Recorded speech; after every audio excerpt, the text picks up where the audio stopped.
In front of me is HMD Fusion, and today I would like to show you how you can set up an alarm clock.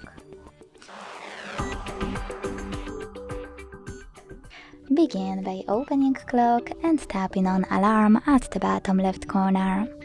To create a new one, tap on this plus and set up an hour. Then choose OK and adjust all of those options.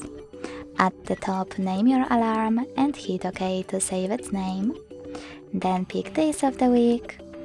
Click on this plus next to pause alarm to exclude some dates and choose OK. Then choose this little bell to pick one of those sound sources.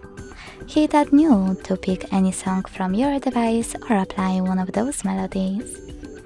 Then go back. Click on those two icons to manage vibrations and Google Assistant routine. And when you finished, to hide those settings, click at the top right corner. To switch off or on your alarm, use this switcher next to it. And to delete it, click at the top right corner and bottom left one.